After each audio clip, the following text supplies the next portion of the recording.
Tervist, head võrgu veebivaatajad, et Pärnu EKRE saade läheb edasi tänase seisuga. Ja oluline on just vahepeal toimunud muutused, nii Pärnu linnavolikogus toimuv revisjoni ja linnavalitsuse tegevusega seonduv ja kõik muu. Et me oleme tulnud jätkuvalt siia kahekesi. Mina olen Sven Sildnik. Ja mina olen Siimo Lopsik. Ja hoiatan juba ette, et meil on täna väga sisukas ja võiks öelda pehmelt intrigeeriv saade. EKRE fraktsioon on teinud volikogus nii head tööd, et me oleme pälvinud tähelepanu üleriigilist isegi ja siit läheme siis edasi. Jah, et see oli selline huvitav kogemus ka sellistele tagasihoidlikele linnavolikogu liikmetele, kelle tööd hinnati Eesti vist esikommunistliku häälekandja esilehel pikalt ja toodi välja tema küsimus, tema fraaside sobivusest või mittesobivusest. Aga huvitaval tõsiasi oli see, et see fraas võeti välja küsimusest ja kontekstist täielikult välja ja ehitati sinna ümber täiesti teine maailm. See oli selline huvitav. Ütleme, et selline demagoogiline lähenemine ei ole ju kommunistlikus ajakirjanduses midagi uut. Nende töö ongi valetada ja meie töö on tõde inimeste ette tuua. Seda me siin praegu teemegi. Jah.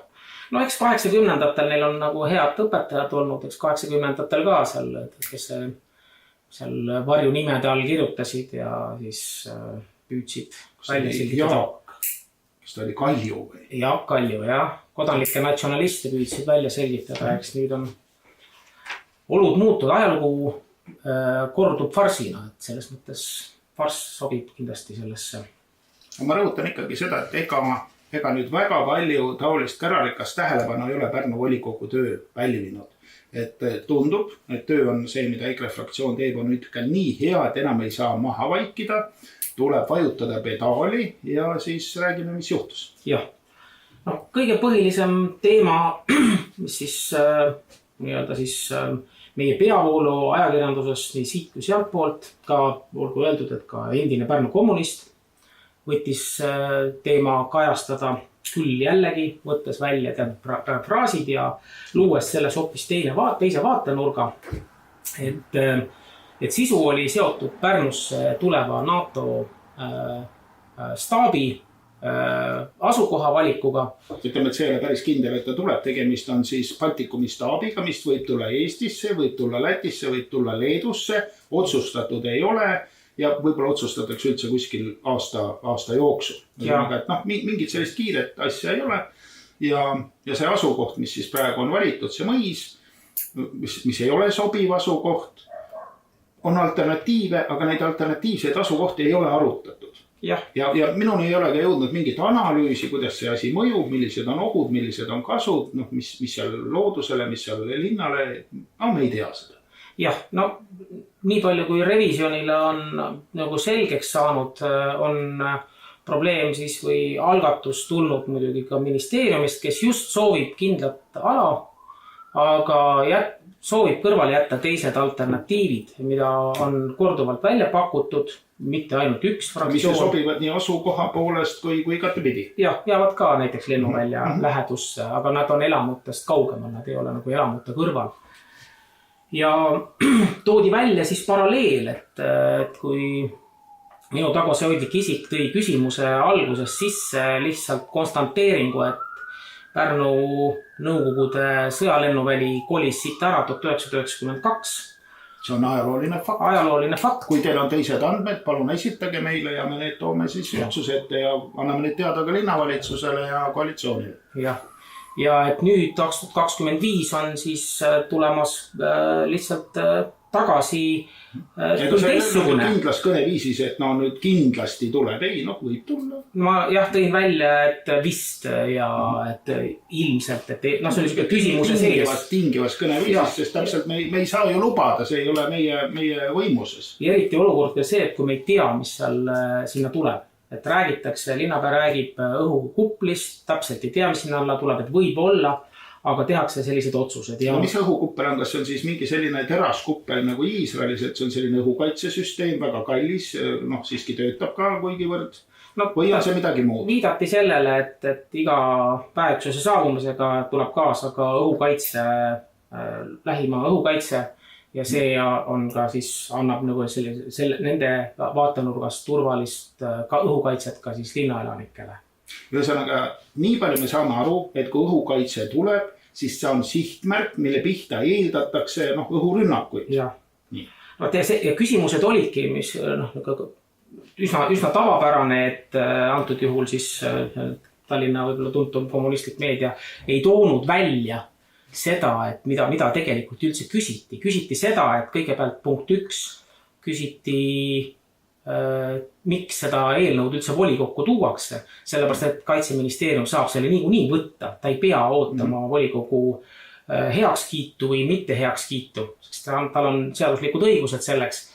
Siis vastati, et see on lihtsalt hea tahte märk, aga olgu öeldud, et kes on selle asja sees, teavad seda täpselt, et see on seotud Reformierakonna valimislubadusega, kuna Reformierakonnas on püütud luua illusioon, et justkui NATO staabi toomisega seda esitatakse kui Eesti kaitseväe tagasi toomist Pärnusse. Ja ainult selles seoses, et NATO baasi jäävad siis teenindama suurusjärgus seal paarsada Eesti ajateenijat.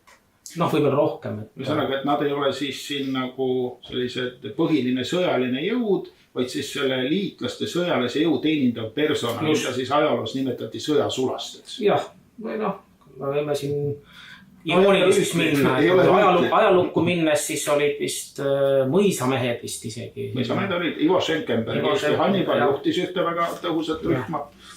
Et aga okei, et seal oli küsimus sellega seotud ja jäeti tegelikult küsimus vastamata, öeldi lihtsalt, et põhimõtteliselt see on ainult hea tahte märk, et tulimegi volikokku ainult head tahet näitama, et vaadata, kes toetab, kes mitte, ilmselt see oli ka seotud.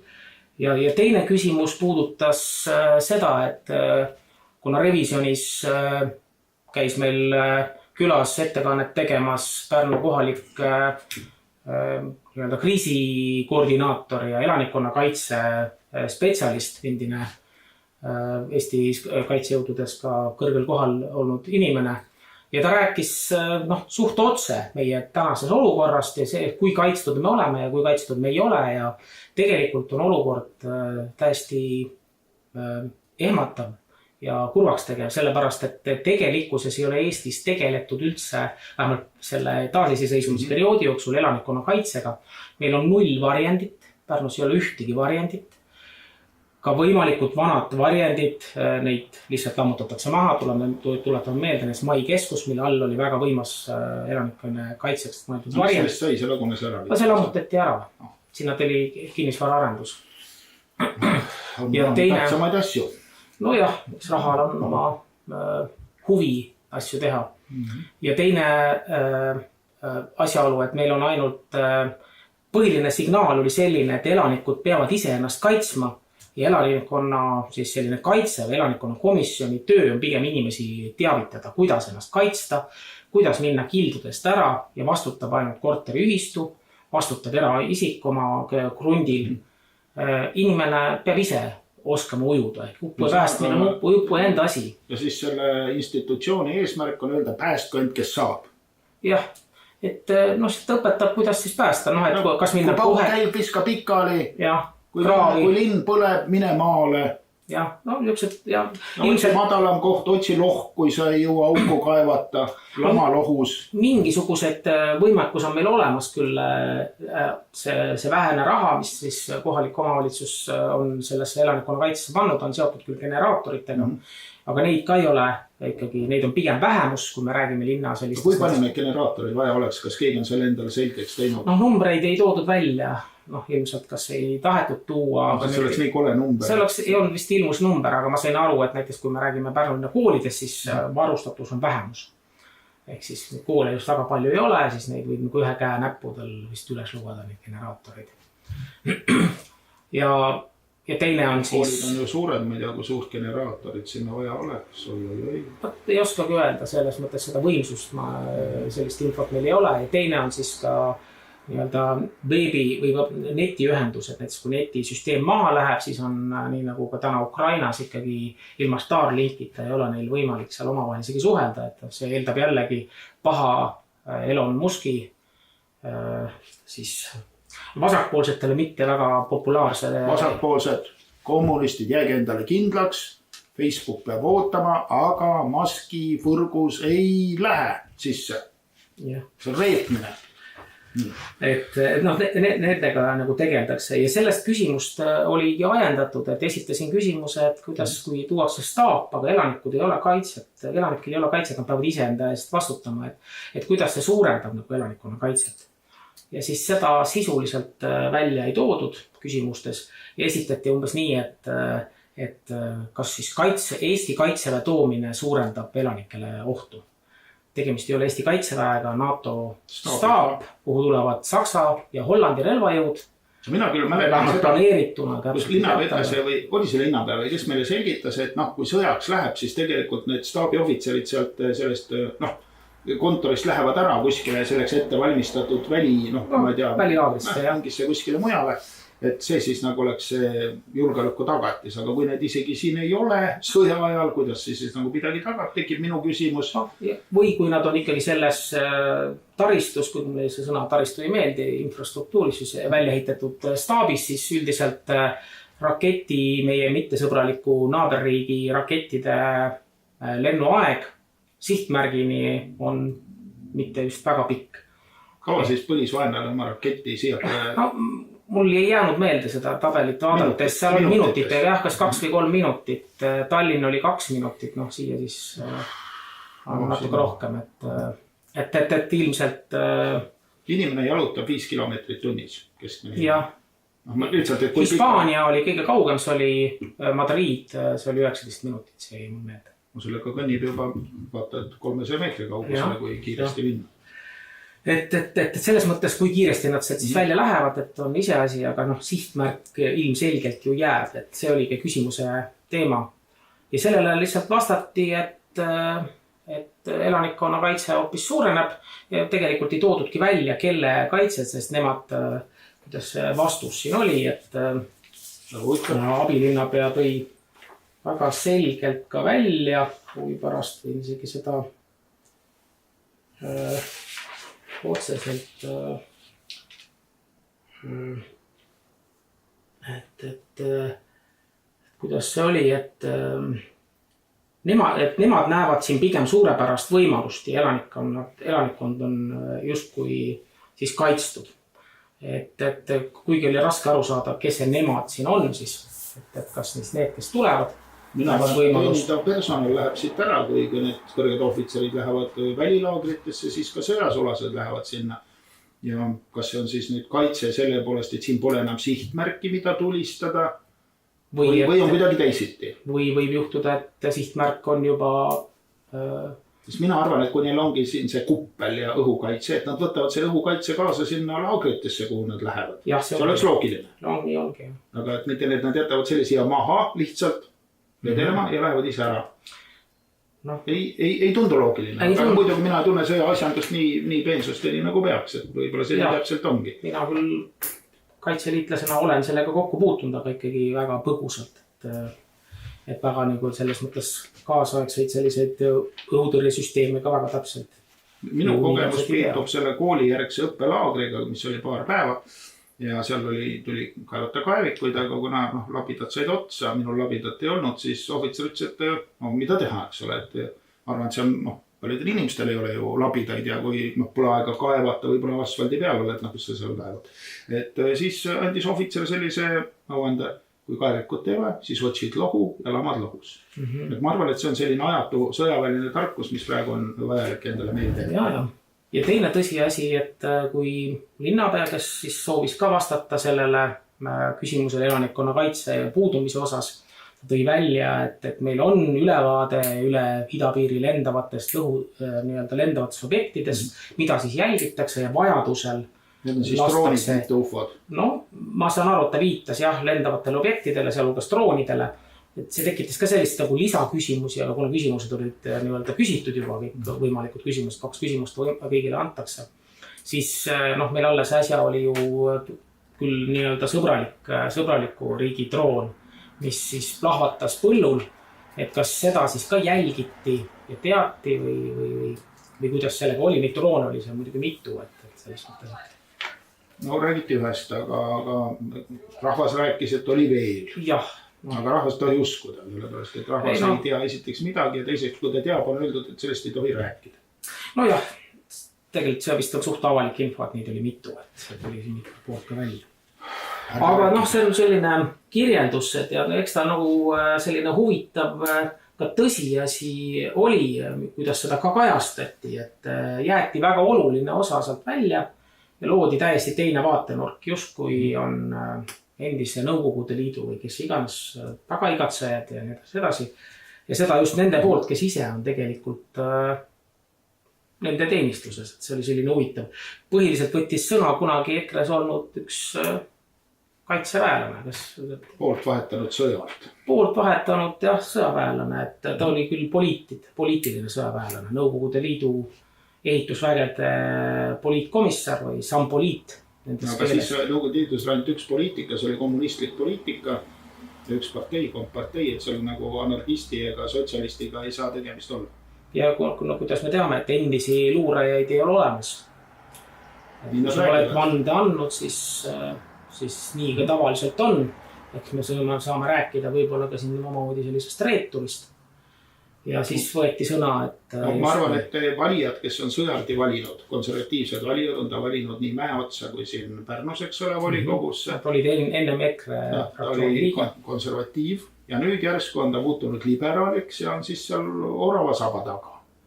Et mina näin siit ühe üldistuse, et minu meelest, kui meid EKRE-s oli see lahkuminek ja õõnestamine ja purustamine ja ülevõtmise katsed, siis väga usinasti läksid selle õõnestustööga kaasa jõustruktuuride esindajad, luurejad ja sõjaväelased. Ma isegi ei tea, kas mõni sõjaväelane jäi alles või vahetasid kõik poolt. Mõni vist. Ma mõtlen lihtliigetest kindlasti jäi. Loomulikult mingi tavaline kaitseliitlane või tavaline efreitor, loomulikult ta olidki võimalust reita, sest ta ei olnud kuskile kõrgele kohale valitud, aga nendest, kes olid Tompel, ma mõtlen. Ja seal on ka sellised küsimused ju varem, et ta oli antud juhul nimetatud sõjaväelane oli Balti pataljoni endine ülem ka sellel ajal, kui toimus Kurkse tragöödia. Ja seal oli küsimus nii-öelda siis sõjaväemäärustikus ja selle vastutusalas, siis tegelikult tehti süüdi Kurkse tragöödia väeüksuse juht, Karm. Aga tegelikult oli seal üks võib-olla teine nimi, kes siis mingil põhjusel, kas siis mingisuguste teenete eest pääses ja hiljem liikus siis sõjaväeluuresse. Või oli vajalik kellelegi. Oli niivõrd oluline isik, et teda oli tarvis seal positsioonil. Teda tuli seal hoida. Ja need 14 noormest, kes uppusid, neid kahjuks tagasi enam ei tooda. See oli küll kauge minevik. Ja teine huvitav tõsiasi, mida ma nagu tähele panin, et kui selline tohutu rünnak oli, siis ma ei oska nüüd öelda, et ajaloos kasutatakse sõna renegaat inimeste suhtes, kes tihti poolt vahetavad või püüavad olla keegi teine. Et näiteks, et kui seal seda eelnõud kaitses Irina Talviste, kelle õige nimi on Irina Gololova, et tema sünnijärgi nimi. Ilus nimi, jah. Mis eesti keeles tähendab, sa ei tea? Vaat ei ole hea küsimus. Ma tean, et see ajakirjanik, kes soovis suhelda, tema nimi oli Muraveiski, see peaks olema vist Sipelgas või? Sipelgaste, jah. Kodanik Sipelgast. Muide, Eesti ajast on tuntud üks kirjanik Sipelgas, kelle kohta väideti, et ta oli Nõukogude agent. Lihtsalt, et on selline juhtum olemas ajalooline fakt. Jah. Tean, et Ristiisa triloogias oli ka keegi Sipelgas, aga las ta olla.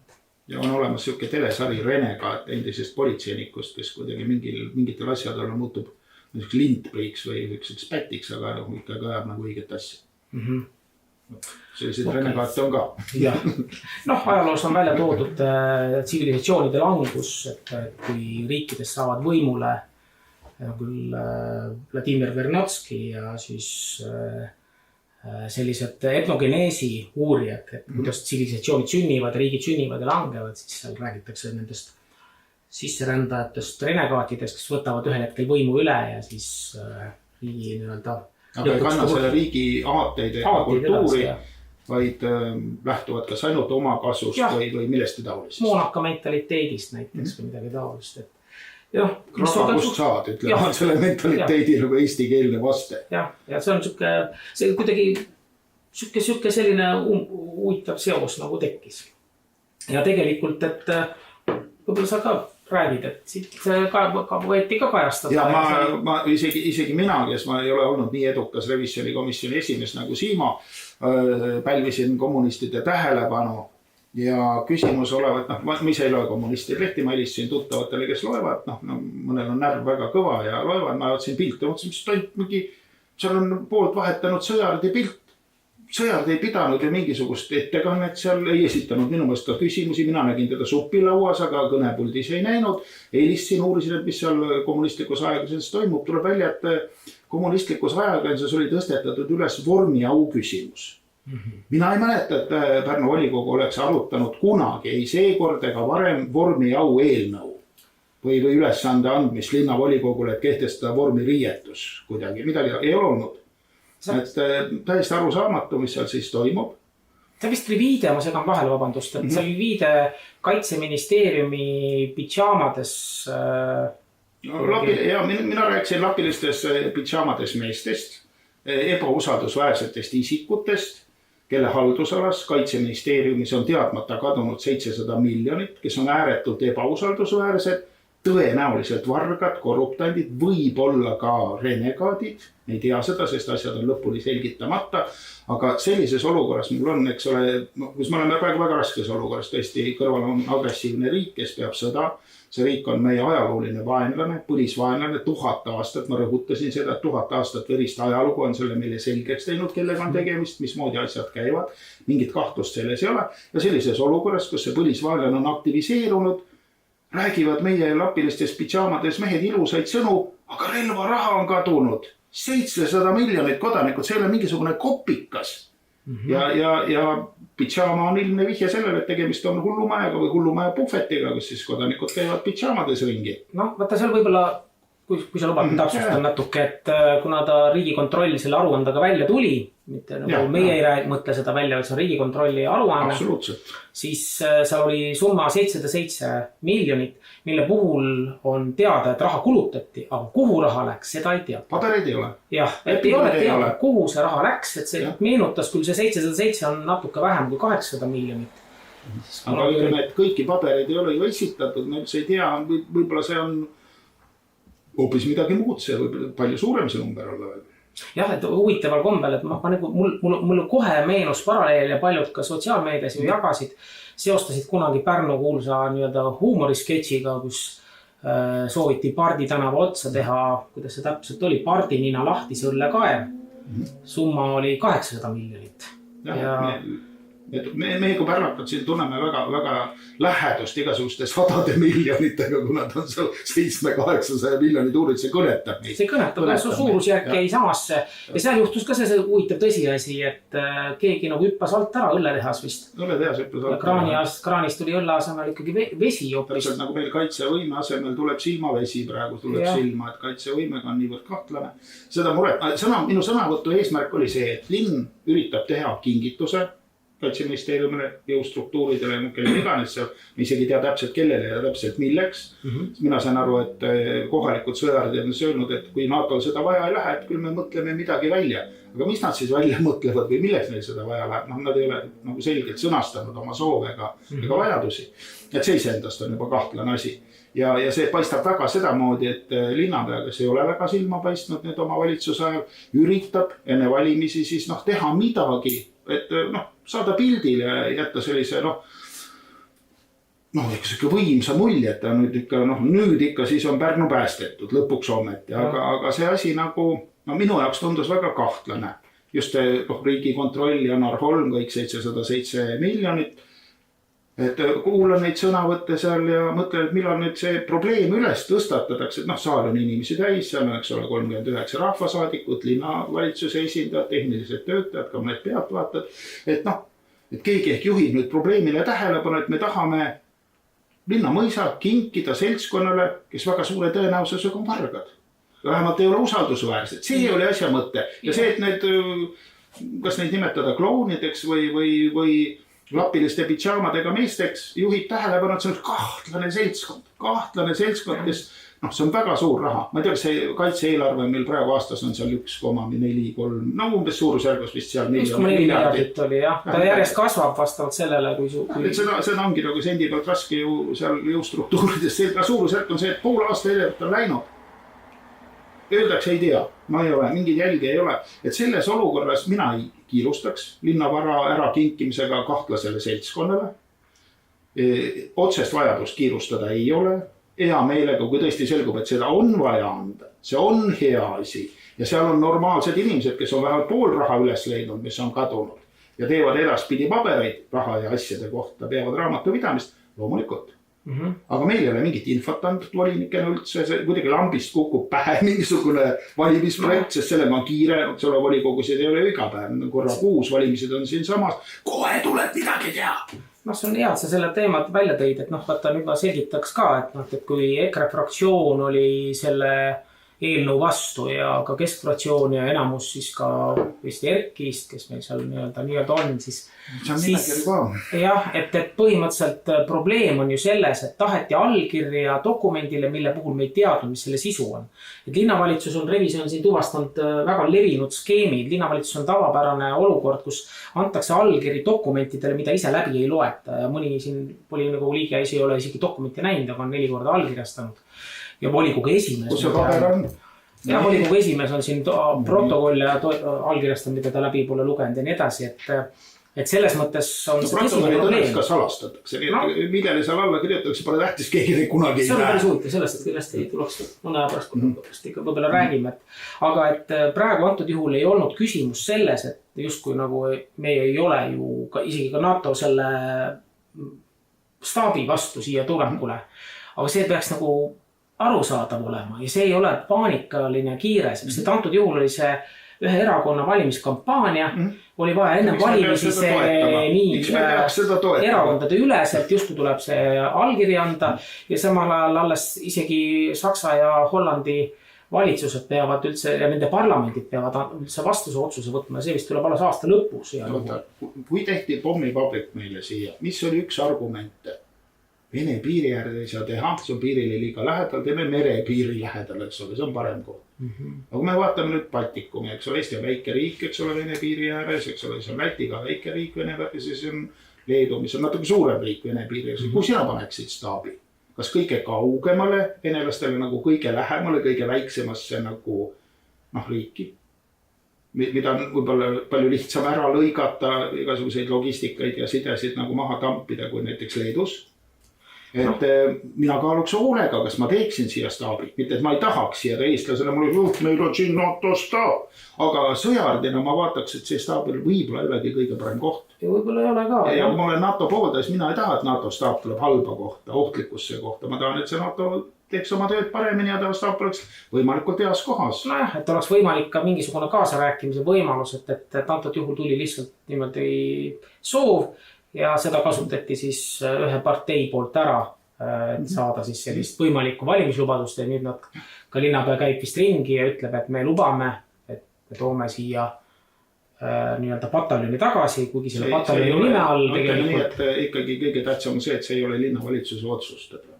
See on tema kõige kõrgem level nagu otsustus anda soovitus või kinnitada takka, mõnus mõte. Aga praegu ei ole ka kindel, kas see mõte on nii mõnus. Nojah, see on tegelikult on lahti. Aga eks see selline kokkuvõttev osa ole, et põhiline oli ikkagi ka viide ikkagi tõsistele rahalistele segadustele ja nii suurt võib-olla sellist korruptsiooni vist Eestis muudes valdkondades võib-olla, et ei ole rahapesu oli väga suure. Aga üheski ministeeriumis ei ole praegu veel tulnud avalikuks nii suurt, ütleme, raha haihtumist teadmata suunas. noh, et stiilis võta, aga pane tagasi. Ei pannud tagasi, umbes. No, see ongi see probleem tegelikult. See on tõsine probleem ja sellisesse keskkonda nüüd linna vanakantida minu kui voliniku süda ei luba. See on meie ühine vara. Meie eesmärk on seda võimalikult hästi kasutada, mitte ühe isiku või ühe seltskonna valimis, noh, ma ei tea, mingi kahtlase liberaalse satanistliku agenda nagu edendamise matka lihtsalt maha. Jah, see oli kogu... See on selle asja sisuline kokkuvõte. No, kes nüüd aru ei saanud, siis peab vaatama otsast peale uuesti. Ja teine asi, et noh, olgu öeldud, et seal Kaitseministeeriumi puhul avastati ka ettemaksud olukorras, kus ei ole teadagi, et sellest midagi saadakse. Ja ka täiesti valesti üle. Lihtsalt kanti, ma ei tea, kas lausa 10 miljonites raha täiesti valesti üle. Kogu summa oli 80 miljonit, midagi sellest saadi, aga praegu on ikkagi mingisugune suurusjärk 40 miljonit ettemaksu sõjatööstuskomplektsile. Meil linna eelarve on see rahaline pool. Pärnu? Jah. Pärnu on päris suur, ta on läheneb 150 miljonile juba. Aga see on ka meie mõttes ikkagi nagu väga suur raha, et kolmandik linna raha lihtsalt tehti üks valeülekanne või tehti mitu, ma ei tea. No tehti, et oli suurem süda, saadi sellest tagasi, aga okei, see oli selline... See on täielik kaos, mis toimub nagu sõja ajal meie militaarses raamatupidamises. Ja kuna meie teema on, tutvustan, et meil on vastas endine Pärnu linnavolikogu revisjonikomisjoni esimees. Mina olen ikka paremini.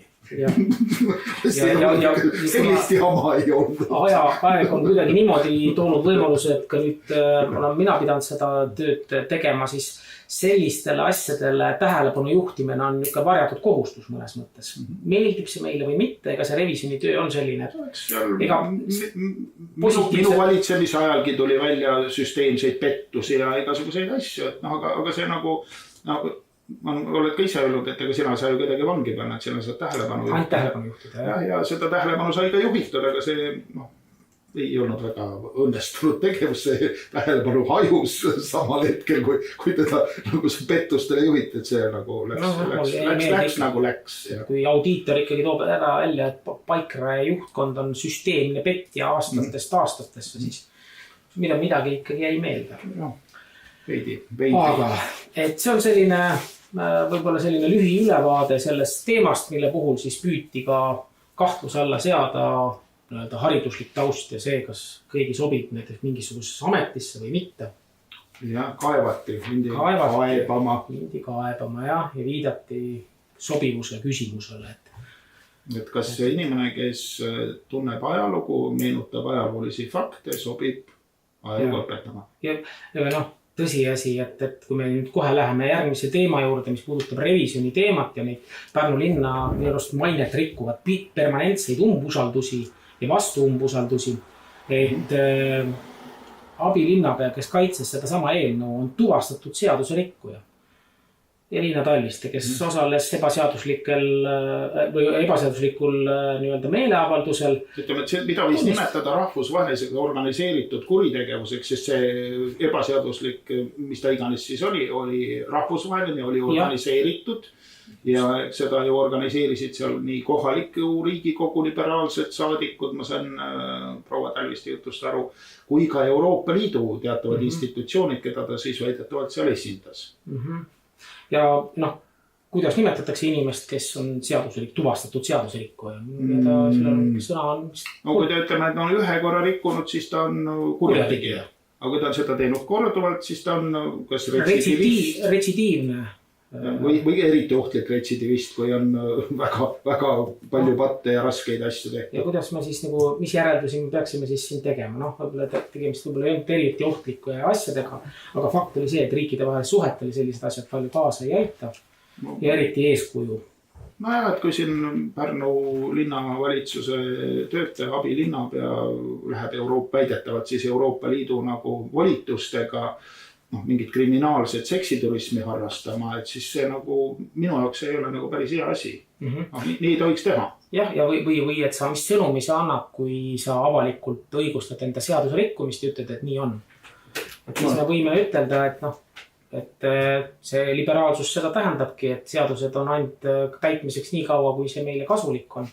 Ja nii kui see kasulik ei ole, siis see justkui on, selle rikkumine on lubatud justkui. et me ei pea, vähemalt mina isiklikult ei pea seda kindlasti õigeks. No, ja kui meie liitusime Euroopa Liiduga, minust oli ikkagi selline klausel, et nagu Eesti põhiseadus on kõrgemal kui need Euroopa asjad ja millegipärast ma julgen oletada, et see oli ka Ungaris nii. Kaunis sarnaselt need asjad ju käisid igal pool. Et selles mõttes selle jutuga tulla, et Euroopa Liit on nüüd hea ja seal on mingisugune kaitstakse mingisuguseid õigusi. Mina ei tea ühtegi rahvusvahelist mingit seadust või kokkulepet, mis ütleks, et homoseksualism on inimõigus.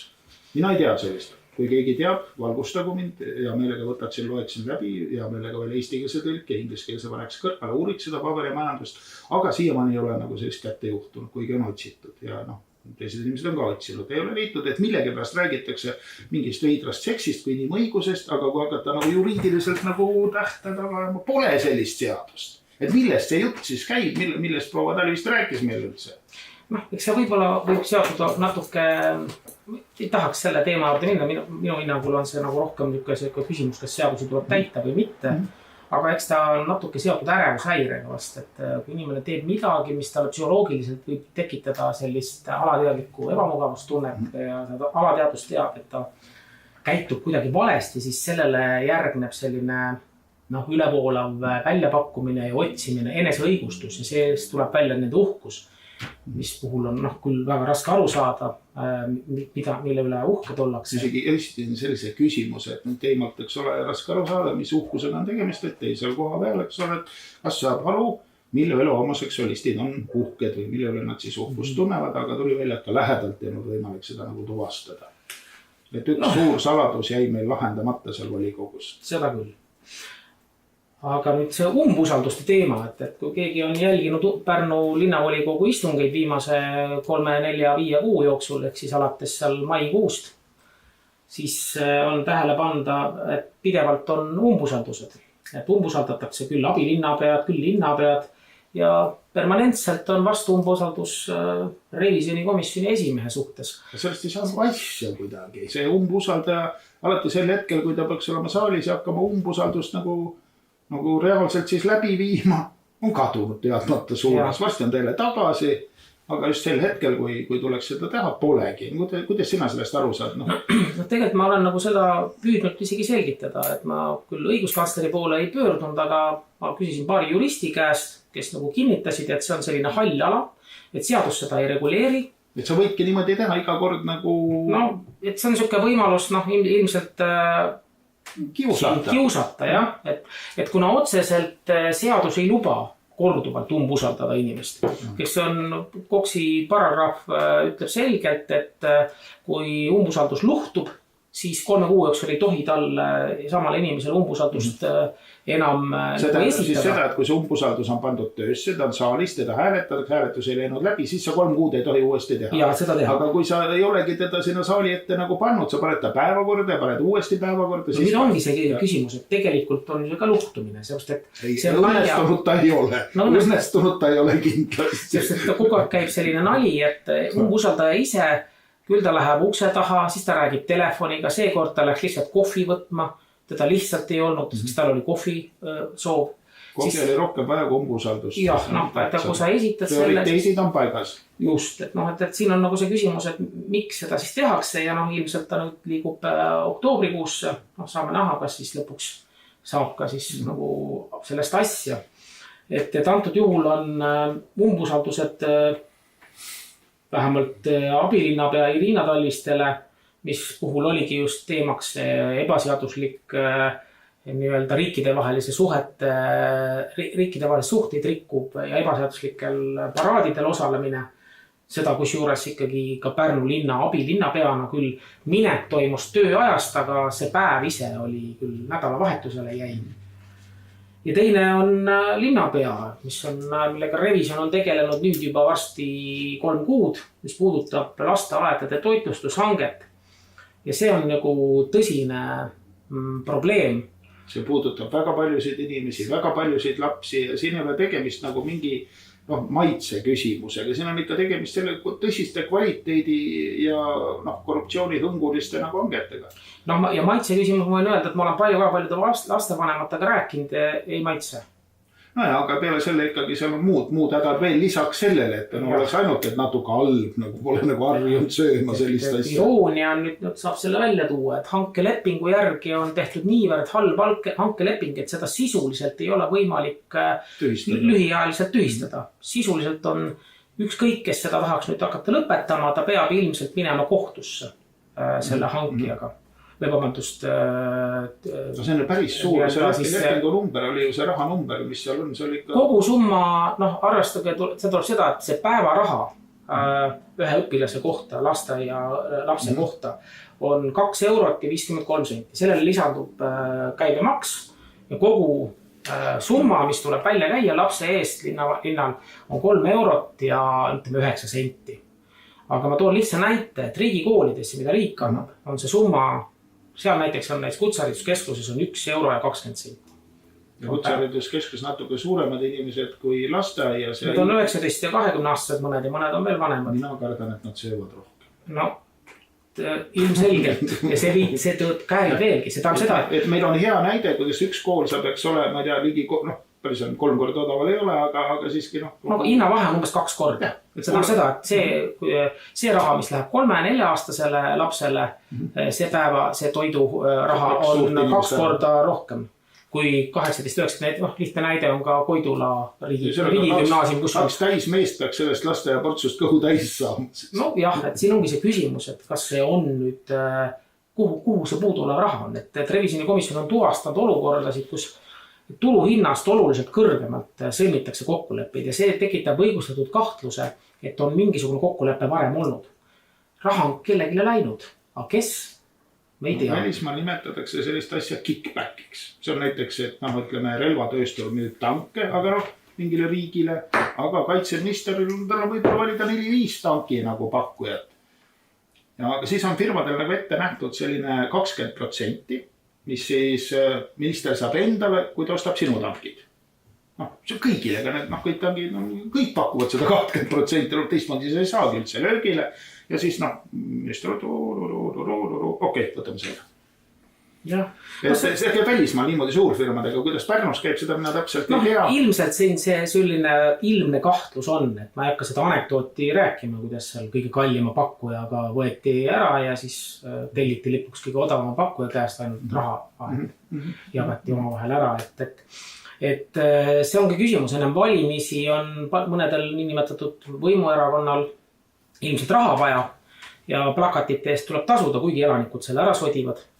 Mõnest on väga hea, et sa praegu tõid ikkagi selle kutsehariduskeskuse näite, et kui palju on võimalik tegelikult saada koolitoit või midagi. See isegi korralikum. Teistes koolides, Viljandi riigigümnaasiumi summa, ma praegu jään võlguma, seda ei suutnud ära arutada riigihangete keskusest. Pärnu Koidulas oli see ka seal 1,25 pluss käibemaks. Et väga korralik toitlustus ja väga hea, et ja seal on ka veel see, et on ilmenud, et kas tegemist on väga suure rumalusega või siis mingi väga kahtlas ja hämara tehinguga. Ei oska nagu rohkem variante pakkuda. Revisjonile teadaolevalt on vähemalt hanke võitnud firma, ehk siis Baltic Restaurants Estonia sai, ütleme nii, 5 kuud ennem teada oma võidust, kui üldse hange välja kuulutati. Või 4 kuud, ütleme.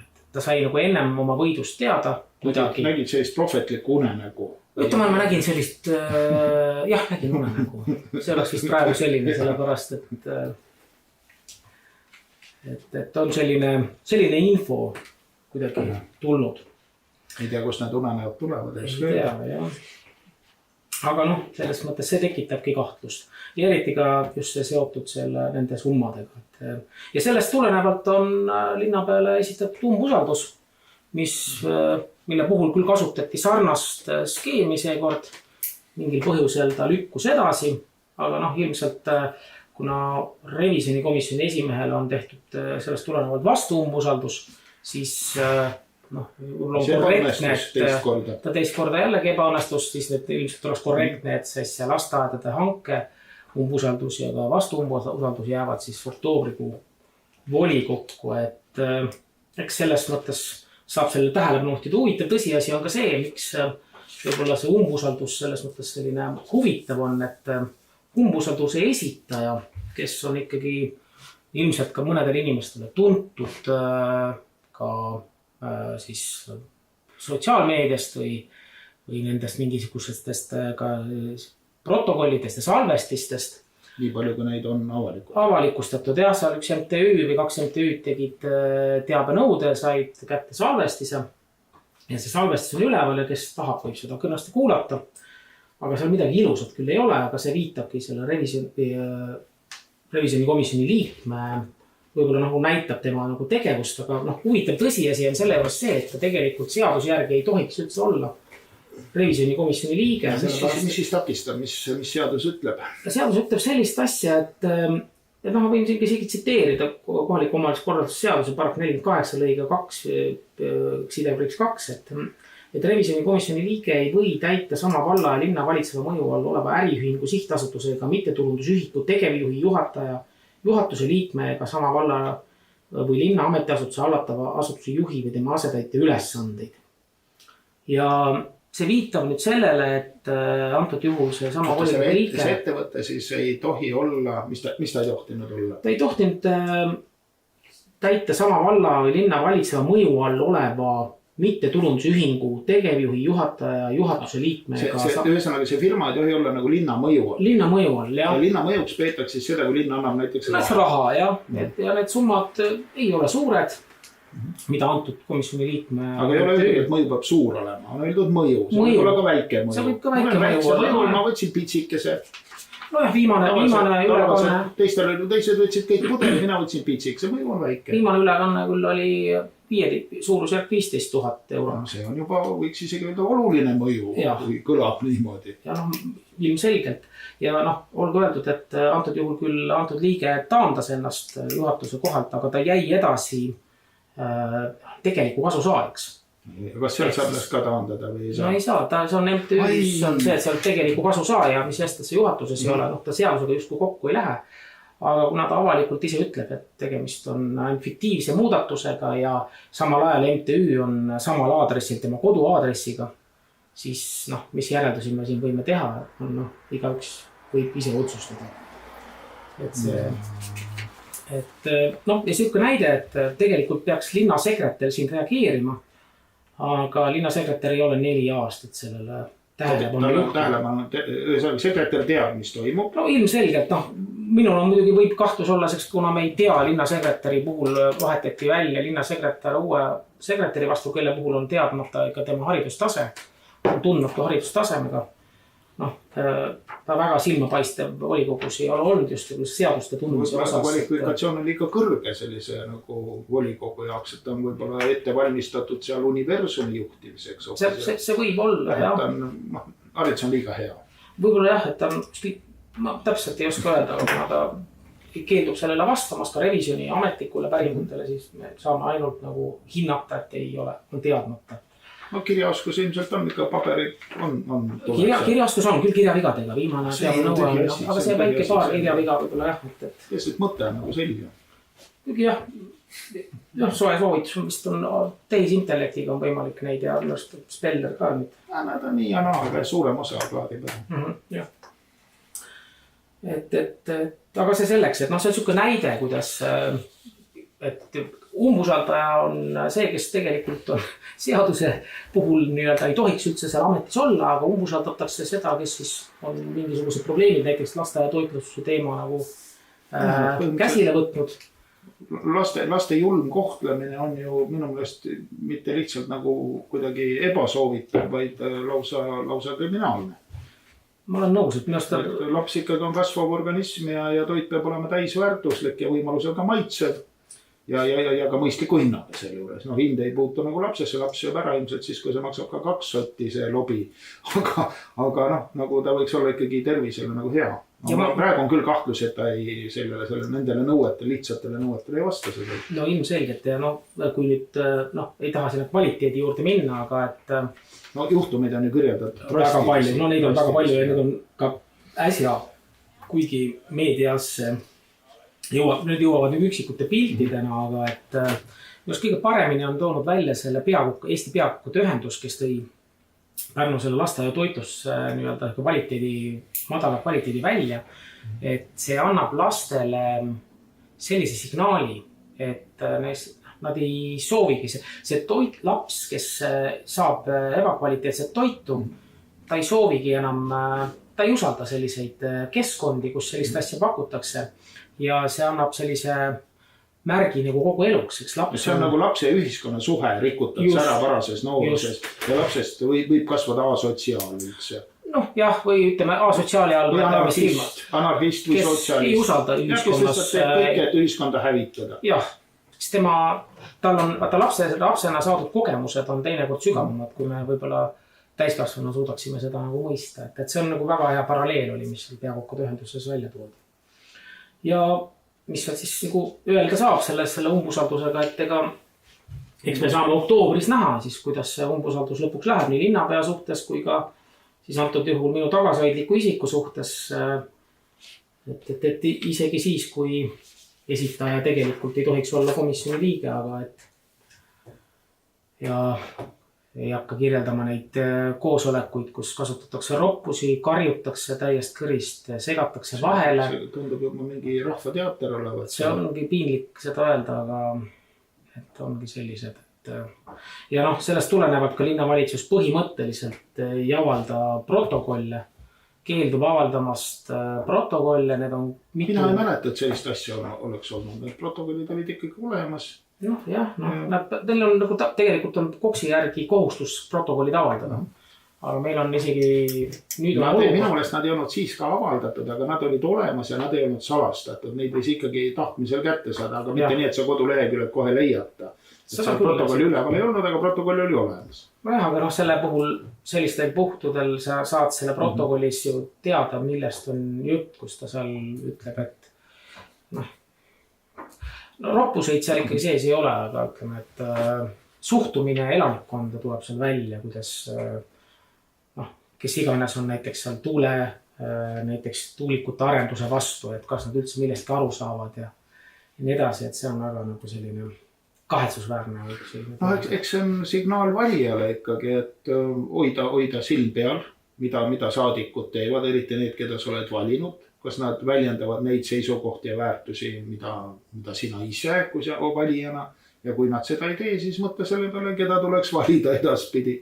Et ega inimene on korra ära valitud, nüüd ei ole enam midagi teha. Tuleb vaadata, mis valimised on lähedal, võib-olla saab paremini. Jah, eks ta kokkuvõttes see ongi ka revisjoni põhimõne ülesanne, et me saame nagu teavitada või võimalusi välja tuua.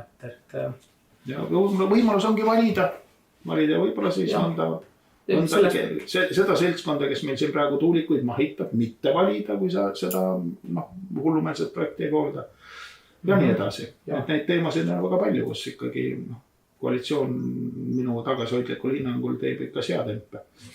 Võib-olla kui seda umbusalduse osas saab siis näha, mis meil seal saama hakkab, neid teemasid on siin nii palju, et ilmselt kõigest. Aga kui inimene tahab nüüd teada, et see käsi ja tänapäeval ei tõsteta, võetakse puldis, et kuidas tema saadik on selles või selles punktis valinud, kuidas ta saab selle teada?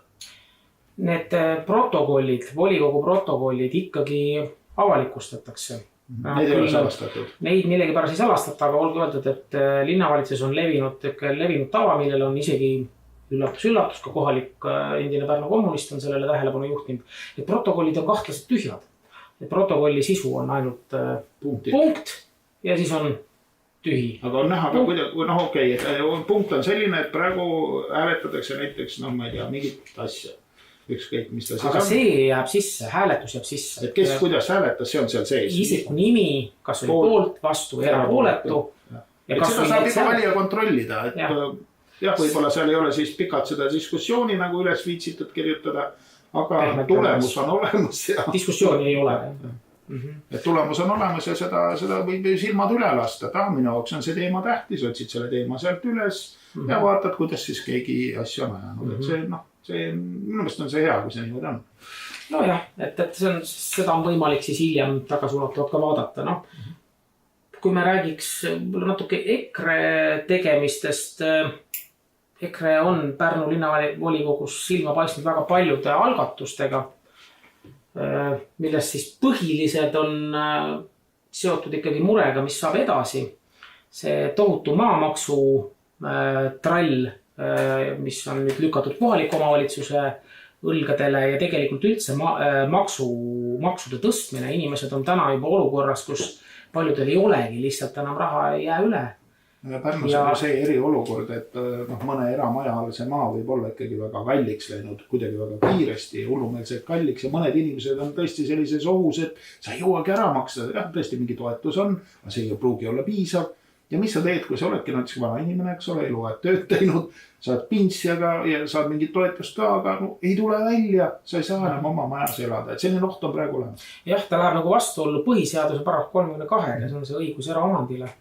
Et olen seda eelnõud kaitstes, kui ma räägin selle maamaksu tõusu ärajätmist. Et ma viitasin, volikogus on see mitmel pool korduvalt seda ära ütlenud, aga ei arvan mõistlik seda üle korrata.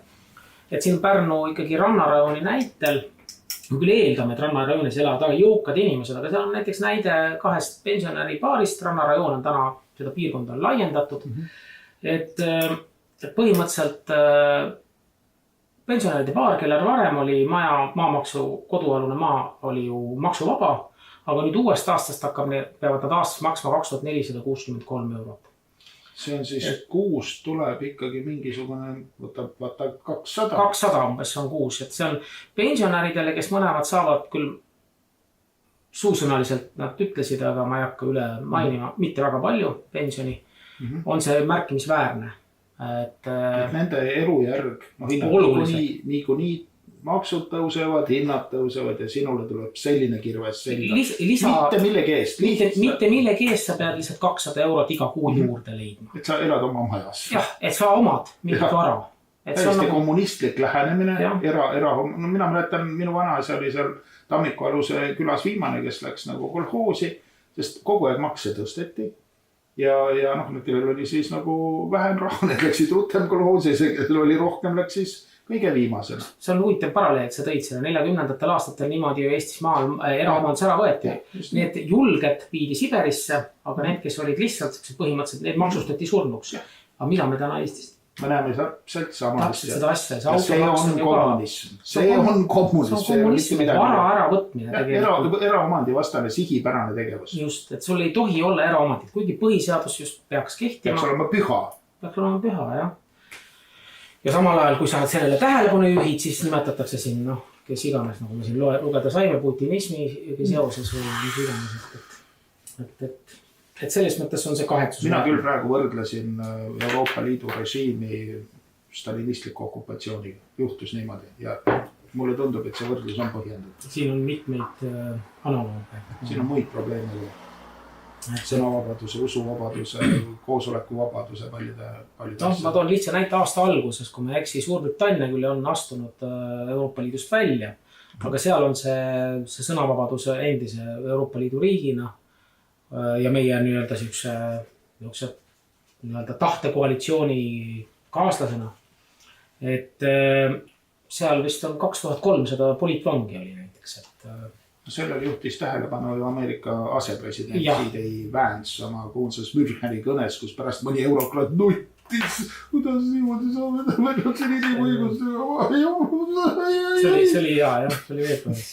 Jah, see oli silmi avav kõne täiesti, et seda igal ühele soovitaks. Vance'i Müncheni kõne, selle iga robot leiab teil üles ja võib tõlkida eesti keelde või millisse keelde soovite. 13 veeb. See on just objektiivne. Objektiivne olemas. Ja et see tõsimeeli, see maamaksu eelnõu on korduvalt volikogus sees, et inimestel ikkagi paljudel tihti on nii, et tuled selle eelnõuga, palju ei saa aru, eks meil osavaldades ka mõned võtab aega, nad tahavad, et sa kõike ära seletad ja siis, kui sa seletad, sel hetkel just võib-olla ei kuule kõik. Läks kohvi tooma ja siis vähemalt on näide, et seal jõudis ikkagi hiljem kohale ja osavallad toetasid enamuses seda eelnõud, aga volikogus toimub selline süsteemne nagu zombistunud kätte tõstmine küll nupule vajutusena.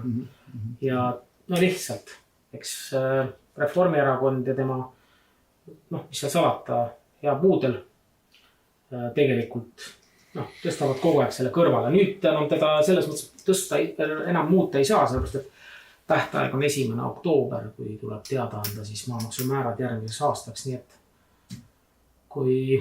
Enne valimisi ei ole enam midagi teha. Enne valimisi ei ole enam midagi teha, aga See on jälle asi, millele valimistel tähelepanu, et see tõbrast tõmbas nüüd nagu maksud mulle kaela, vaatame, mis me temaga teeme. See on üks asi, et teisest, kui EKRE saab võimule, siis ta kindlasti tagasiulatuvalt küll mitte, aga esimese asjana annab teada, et see maamaks taastatakse varasemale tasemele. Et ta ei jää sinna paika, vaid läheb väikselt. Sinna, kus ta oli. Jah. Enne maksutõusu.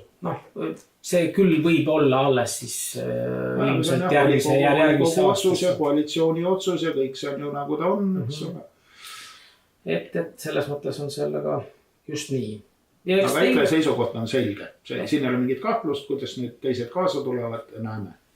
Just, et võib-olla muudest teemadest väga ei hakkagi ülevaadet andma. Meil oli ju viimane volikoguga, ma ei tea, oli ta 8 tundi või 9 tundi, et seal oli päris palju teemasid. 9 tundi oli, jah. Ja enamus olid ju EKRE igasugused eelnõud, jah. Võib-olla mainida sellistest revisjoni teemadest veel kahetsusväärne olukord linna munitsipaalmaadega seondub, mis on siin ka varem läbi räägitud. Nüüd on uusi arenguid. Uusi arenguid lihtsalt sellega, et lihtsalt on kahetsusväärne, kui linn põhimõtteliselt oma munitsipaalpinnad lihtsalt ära annab. Ta survestab elanikke oma kodudest lahkuma ja eeldab, et nad leiavad kuskil ise. Neile antakse vastu, neil on õigus saada ka linnad mingi sotsiaalkorter vastu. Aga on neid linnal andnud? Neid on, aga ta ei saa samaväärselt vastu. Et see miljööväärtuslik... Sellist asukohta nagu siin ma ei kujuta ette. Jah, et paljud inimesed, kes on elanud seal aastakümneid. See on nende kodu. See on nende kodu. See, et neil ei olnud ühel või teisel põhjusel võimalik erastada 90-ndatel oma maja. Seal oli näiteks näide, kuidas inimesel lihtsalt linn keeldus munitsipaalpinda erastamast. Ja nüüd ongi olukord, kus ta tegelikult peab justkui välja kolima, kuna linn lihtsalt keeldus. Keegi täpselt ei tea, mis seal 90-ndatel siis juhtus. Ju oli hea korter. Jah, seal vist oli isegi, jah. Et see on selline kahetsusväärne ja sellega seonduv ilmselt revisjon peaks edasi tegelema sellega. Ja võib-olla tuulikute arendusest ka veel. Mis seal uut on? Tuulikute arenduses on tulnud välja ka tõsiasi, et kui viimane kord oli info, et päris paljud linn on jõudnud ka ise järeldusele praegune linnavalitsus, et neid tuulearendusi ei ole mõistlik nii palju nagu teha ja vajutas pidurit. Ilmselt siis EKRE sellise algatuste tulva kõrval, nad läksid ju elanikega vastuollu siin ja siin maikuu koosolekul, kus 1300 inimese allkirjad lihtsalt visati lihtsalt kõrvale. Siis nüüd on nad nagu seisma pandud, aga suudetud... Kus nad seisma panid? See on 3 ala, seal on Energiapark 1 ja 2, on tänapäeva mõistes siis Tõstamaal, Audrus ja Lemmetsa, ta sisuliselt Lemmetsa jääb ka siis... Need on siis 3, mis pandi praegu, kas nad pandi päris seisma veel ei pandud, sellepärast et arendaja suutis selgeks teha, et neid seda lõpetamise otsust edasi lükata, kuna nad loodavad, et seadus nüüd muutub. Ja põhiline on see, et loodetakse, et kaob üldse eriplaneering ära. Aga eriplaneering tähendab seda, et kui eriplaneering ära kaob, siis on oluliselt lihtsam ka igasuguse tavaplaneeringuga neid asju teha. Ei pea elanikega nii palju läbi rääkima ja küsima. Eks see on selline lootus, et aga kui palju on neid töös ka veel praegu, et 3 tükki siis on nad seisma pandud. Pausil, nad ei ole ära lõpetatud, nad on nii, ootavad oma aega. Aga ilmselt kui valimistulemused tulevad sellised, et see on nüüd nii-öelda siis EKRE teha, siis kindlasti nad ka, siis neil enam pikendust nad lõpetatakse. Enne valimisi siis on püütud seda väga olulist ja teravat teemat pehmendada. Pehmendada, jah. Lükata see nagu ei, me ei ole praegu midagi lubanud, me siin, eks ole, nii ja mõtleme veel. Aga kuidas nad mõtlevad, seda me teame. Ja kui nad võimule saavad, teevad nad seda, mida nad siiamaani on teinud ja see on olnud halb. Ja sellest Ermistu mürgitehasest või Päraküla mürgitehasest. See mürk on siis see üks lõhkaine, mis see lõhkaine RDX, jah, et millest on meil siin ka varasemalt juttu olnud.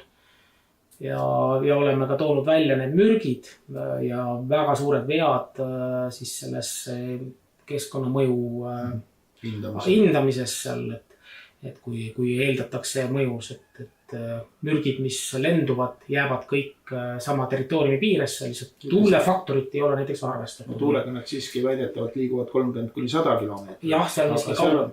Jah, no kes teab, eks ole, aga no ütleme, et suurusjärgud on sellised, mitte nimetada, et ta nüüd läheb 2 kilti. Seal ei ole isegi 2 kilti, jääb sama territooriumi.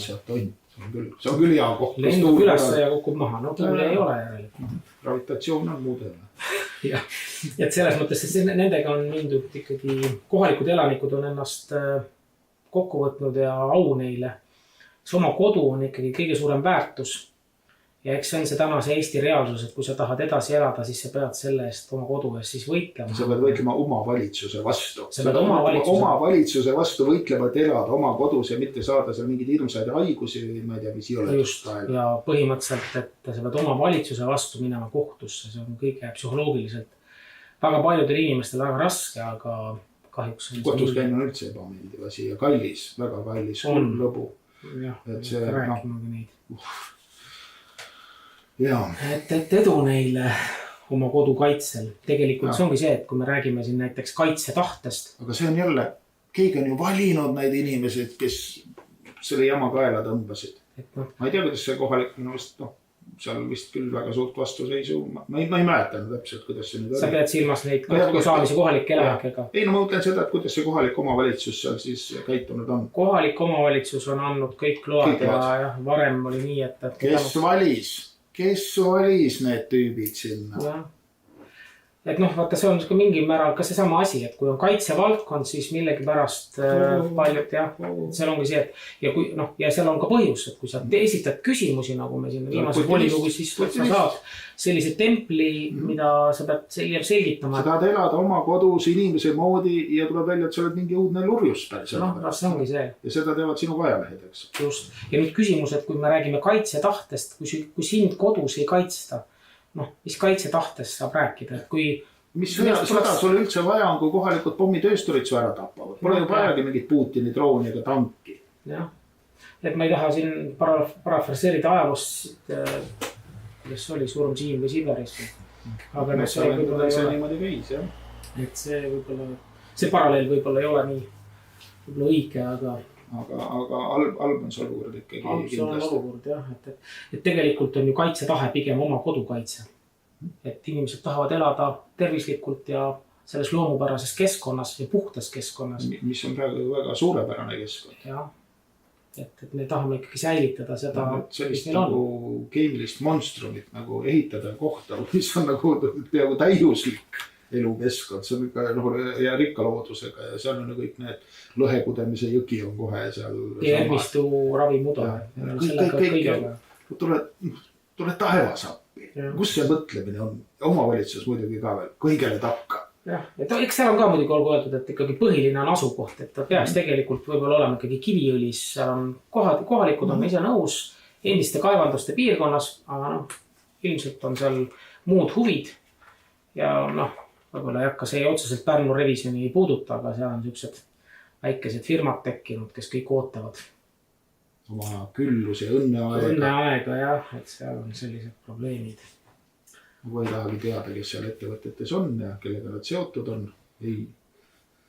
Nad on, nii palju saab öelda, et nad on seotud praeguse linnavalitsuses olevate erakondadega. Ei üllata. Et peaks kuidagi midagi kokku võtma või? Ühesõnaga, volikogus oli raske tööpäev. Algas kell 1, lõppes ütleme kell 9 või 9 läbi veel. Vahepeal oli küll lõuna ja olid mõned pausid, aga need olid ka kohati töised ja närvilised. Ja tööd tehti hästi ja palju. Tulemus muidugi on nagu on, aga vähemasti meedia tulemus on oivaline, silmapaistev. Parim osa jäi lõpuni, et mõlemad revisjonikomisjoni esimehed olid lõpuni. Ja siis oli fraktsiooni juht oli lõpuni ja volikogu... Saal oli kaunis tühi. Sinna vist, koalitsioonist oli vaid 2 saadikut. Olin tähele. Pluss veel siis volikogu eesseisus oli kohal, et siis kokku 8. liiget olid lõpuni. Ikka päris mitu inimest. Jah.